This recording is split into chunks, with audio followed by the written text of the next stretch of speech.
Hello and welcome to section 1.5, combination of functions, and in this video I'm going to do just these four examples that you see here, and then in class we'll practice a little bit more of this.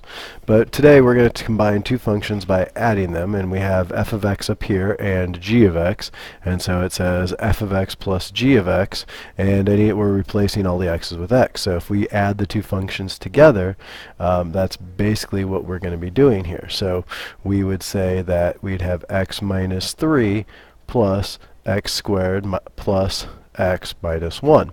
And so then combining like terms, you'll see that I end up with x squared plus 2x minus 4, and that is the function that we are looking for when we add the two functions together. Over here we are subtracting the two functions, f take away g, so it's going to be x minus 3. Now you got to be careful not just to put a subtract sign here and then just put x squared. You have to remember that you're subtracting the whole function g from f, and so then it's going to be x squared plus x minus 1, which means that I get to distribute this negative throughout the parentheses, and so I would have x minus 3 minus x squared minus x plus 1.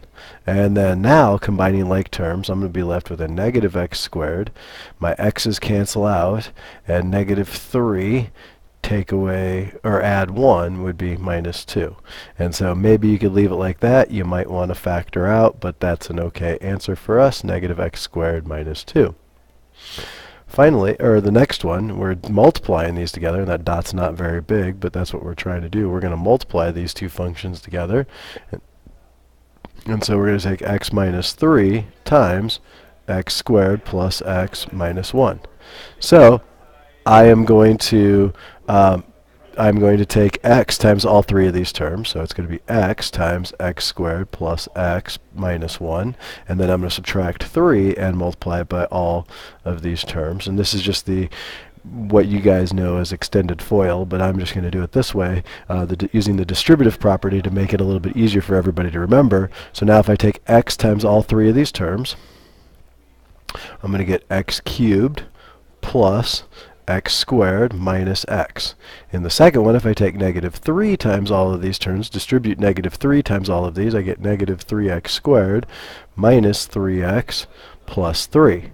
And so now, combining my like terms, well, I don't have any other x cubed, so that's going to stay as it is. I have a positive x squared and a negative 3x squared, so that means I'm left with negative 2x squareds.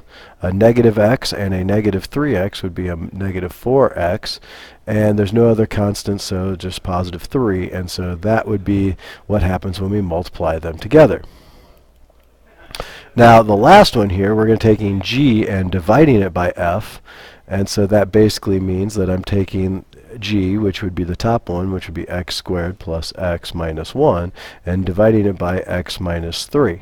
Now with this, in this case, we have to have a domain restriction because x cannot equal 3. If it does, then this function will not work, and so we just have to make sure that that's not in the domain. And then if I can factor the top and it factors out to be something on the bottom, we might be able to reduce this a little bit to make our life better, but I don't think I can even factor the top. I think it would take a quadratic formula to get this term right here in the middle, so this is the best we're going to get for our function. And just remember that when you're dividing functions, you have to pay attention to the domain restrictions on the bottom of the function, as in x minus 3. So this completes our video for section 1.5a. If you have any questions, please come to class prepared to ask them.